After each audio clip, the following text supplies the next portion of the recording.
Dios me la bendiga y la dirija y la use con poder.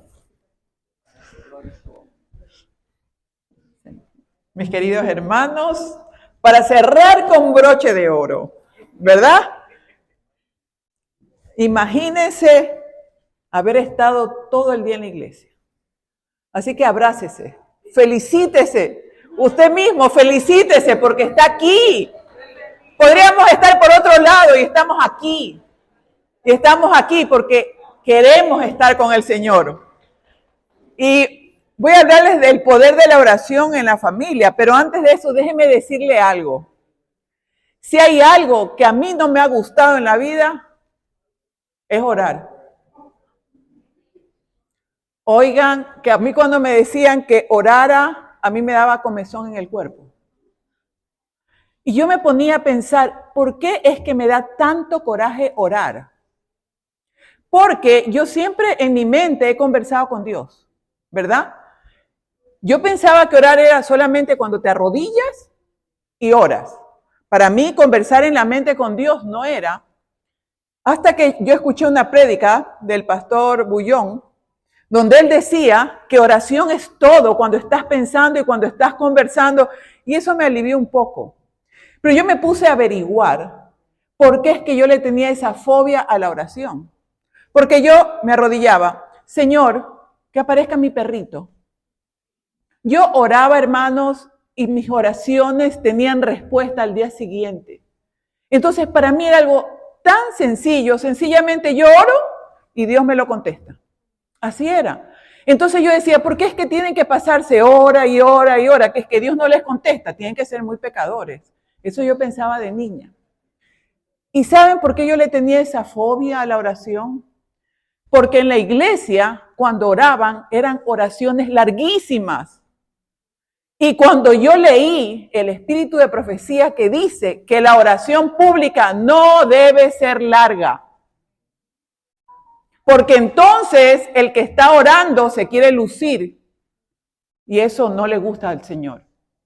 Así que eso a mí me impactó y yo entendí, porque era un señor que oraba, pero créame lo que, yo una vez le tomé el tiempo, yo tenía unos 9, 10 años, porque yo nací, gracias a Dios, adventista.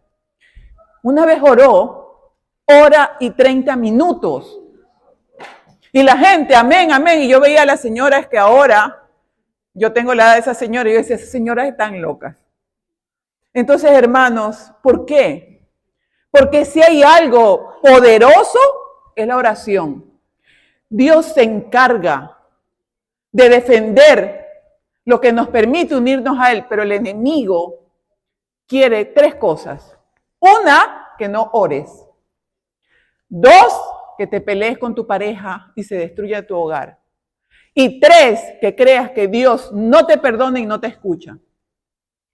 Dios tiene un montón de bendiciones para ti, pero Él no te las puede dar a menos que tú se lo permitas. Porque Él no puede bendecirte si tú no quieres ser bendecido, porque tenemos libre albedrío. Entonces, estás ahí sentado, estás ahí sentada, Dios te quiere bendecir, pero a menos que tú le digas, Señor, derrama tus bendiciones, no lo puede hacer. ¿Tú te imaginas lo que tú pierdes por no orar?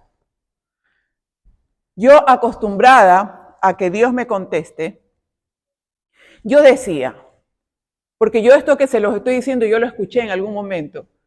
Y bueno, y si yo, para que Dios me ayude, yo tengo que orar, ¿por qué yo voy a orar por otro? Yo tengo que orar por mí, cada uno que ore por sí mismo. Hasta que entendí algo que fue en un sueño que lo vi. Aquí está tu hijo que no quiere estar en la iglesia. Y Dios tiene una bendición para tu hijo y como él no lo pide, no se la puede dar. Pero tú como madre, como padre, cuando tú oras por tu hijo, tú abres un canal. Porque entonces, ¿qué le dice Dios al enemigo? Ahí está esa madre orando y le abres un canal para que tus hijos tengan bendición. Ahora, toda oración que tú le haces al Señor, vamos a ver qué nos dice la Biblia y vamos a abrir Primera de Tesalonicenses 5, 16 al 18. Primero dice, estad siempre gozosos. Quiero verles la cara de gozosos. Estad siempre gozosos. Orad sin cesar. Dad gracias en todo, porque esta es la voluntad de Dios para con nosotros en Cristo Jesús. Ahora nos vamos a ir a Filipenses 4, 6 y 7. Esta parte es lo máximo. Para todas las preocupaciones que tienen. Yo como psicóloga, yo les veo la cara y yo sé que tienen una preocupación. Todos la tenemos, pero hay personas a las que se les nota más. ¿Ya? Hoy día estuve predicando en una iglesia que queda en Brooklyn y yo veía a una mujer con una angustia, joven, pero cuando cantaba se le notaba el amor de Dios. Se le notaba que ella lo amaba a Dios y que ella tenía fe. Y viéndola a ella fue que me salió este versículo.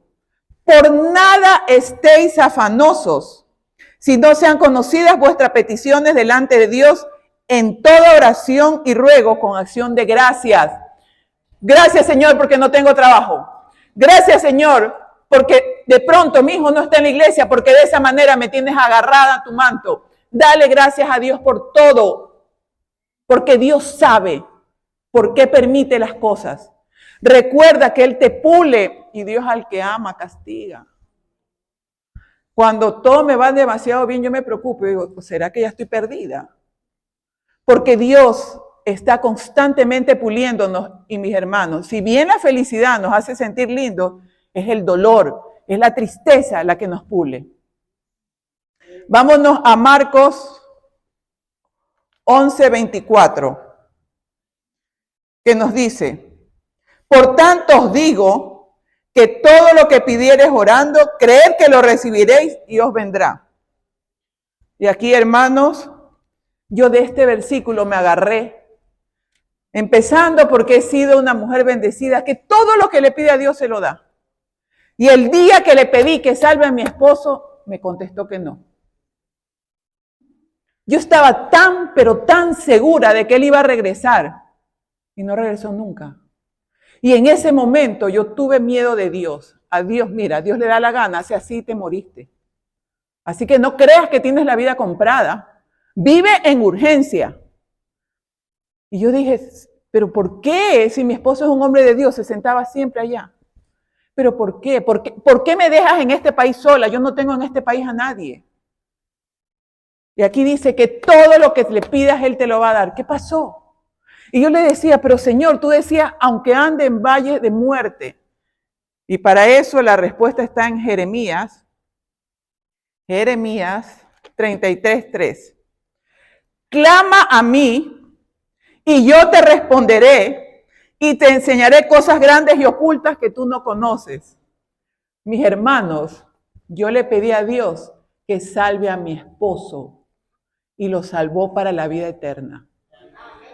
¿Por qué? Gracias a Dios, él estaba siendo prosperado. Y se enferma, se lo llevan al hospital, no volví a verlo nunca más, 13 días agonizando. Dios lo purificó, porque no le quedó nada más que estar conversando con Dios, no se podía hablar con nadie. Y yo estoy segurísima que mi esposo va a estar en la patria celestial. Dios lo salvó. En el momento, yo estoy segura que estaba en el momento de mayor pureza espiritual y Dios dijo, me lo llevo, como así se llevó un montón de hermanos de mi iglesia allá en Ecuador. Yo pensaba, Señor, tú te estás llevando a los buenos y nos estás dejando a los malos. Porque la mala hierba no muere, pues, en mis hermanos, ¿no? Algo tenemos que aprender los que quedamos vivos y tenemos una responsabilidad fuerte. Mi abuela, yo le decía a mi abuela, yo majadera, mi mamá es hija única, mi mamá tuvo 2 hijos, mi hermano y yo la veía a mi abuela, hola señora de White, porque mi abuela era recontra consagrada, yo le decía a la señora de White. Cuando yo me salí de la iglesia, porque yo he sido rebelde, mi abuela se puso tan triste. Mi abuela me decía, mijita, tú tienes mucha capacidad. No, yo a la iglesia, donde toda la gente es chismosa, donde toda la gente habla mal de todo el mundo, que parece que el único hobby que tenemos es andar criticando al prójimo. No bailamos, no bebemos, no, sino que criticamos al prójimo. Yo no voy a regresar. Porque yo era de la época, hermanos, en que usted entraba a la iglesia y estaba ahí la diaconisa con el papelito poniéndole en la cara a ver si usted se había puesto algo de maquillaje. De esa época. De que la mujer jamás se subía al púlpito, siempre predicaba abajo. Jamás ustedes iban a ver a una mujer con un vestido apretado. Peor en pantalón. Entonces en esa época uno era agobiado. No era quién era, sino lo que hacías. Y mi abuela primero se enojó porque me casaba con un hombre no adventista. Cuando mis abuelos paternos y maternos eran adventistas, mis padres adventistas, yo nací en eso. Para mí, hermanos, lo más normal era guardar el sábado. Para mí lo más normal era comer. Miren, yo me creía superior. Ustedes no saben que el sábado es el día de reposo. Ay, pero Marta, hay examen. Allá ustedes. Yo no vengo porque Dios me protege. Y todo me salía. Yo me creía superior porque yo estaba convencida de que teníamos la luz. Entonces, ¿qué pasó? Estas prácticas, ¿no? De que te miraban, que si tenías algo en la cara y cosas así. Yo me salgo de la iglesia, conozco a mi esposo y nos íbamos a casar. Y yo voy donde el pastor amigo de la familia, le digo, Augusto se llamaba. Le digo, Augusto, me voy a casar. Ay, mija, ¿en serio? Pues no te he visto en la iglesia. No, yo ya no voy. Pero sí me voy a casar por la iglesia, yo no me voy a casar por otra iglesia. Mis hermanos, el pastor me dice, no te puedo casar, tú eres adventista. No, a mí me borraron. Yo estoy borrada, yo era feliz porque me habían borrado. Y entonces sí me podía casar con mi esposo que no era adventista porque a mí me habían borrado. Nos casamos. Yo jamás pretendí que mi esposo se haga adventista, jamás. Él se puso a leer la Biblia. Mi abuela estaba orando por el Espíritu Santo. Y mi esposo fue mejor adventista que yo, convencido totalmente. Cuando él se bautizaron mis hijas, yo era en shock. Pues por supuesto, y me tuve que volver a bautizar, pues, imagínense. Mi abuela murió no viéndome regresar a la iglesia. Mi abuela murió no viendo a mi esposo adventista. ¿Se imagina la sorpresa en el cielo cuando nos ve entrar? Así que tú no pienses que tus oraciones, aunque no veas los frutos ahora, tendrán respuesta. No hay una sola oración que no tenga respuesta. Y la oración mágica, mujeres que me escuchan, la oración mágica es que ores por tu esposo. Pero no ores, Señor, que mi esposo me ame, que mi esposo me respete, que mi esposo ya no sea un grosero. No ores por eso. Porque estás orando para ti, ¿sí te das cuenta? Pídele a Dios, Señor, vela los sueños de mi esposo. Señor, prospéralo. Señor, dale paz. Señor, enséñale cómo acercarse a ti. Ayúdalo a ser un buen líder de la familia. Ora por el bienestar de tu esposo, porque sí sabes quién se va a convertir. Tú como mujer. Hombre que me escuchas, ora por la calma de tu esposa. Las mujeres somos retentivas, las mujeres nos acordamos de todas las cosas que nos han pasado desde chiquitas y cargamos esa mochila de dolor. Pídele a Dios que le dé paz a tu esposa y que te dé la sabiduría de escucharla con la boca cerrada y diciéndole, sí, mi amor, te entiendo, mi amor, y no discutas. Si tú oras por tu esposa, tú serás transformado. La oración no es para que Dios haga, Dios sabe. La oración es para que se transforme el que la está haciendo. Cuando mi hija menor, mis dos hijas menores viven en Alemania, dos tengo en Alemania, la otra vive en la Florida, y tengo un solo nieto, mi nieto maravilloso. Imagínense, Dios qué hermoso, me dio 3 hijas, que eso es lo más lindo que me puede pasar, y me dio mi nieto varón. Eso es lo más hermoso. Dios es tan bueno. Cuando mi hija se iba a Alemania, mi esposo hace una oración especial. Señor, bendice el asiento en el que se va a sentar. Bendice las ventanas del cuarto que va a tener. Y yo pensé, este ya está exagerado. Ya está enloquecido. Ya se volvió, fue fanático.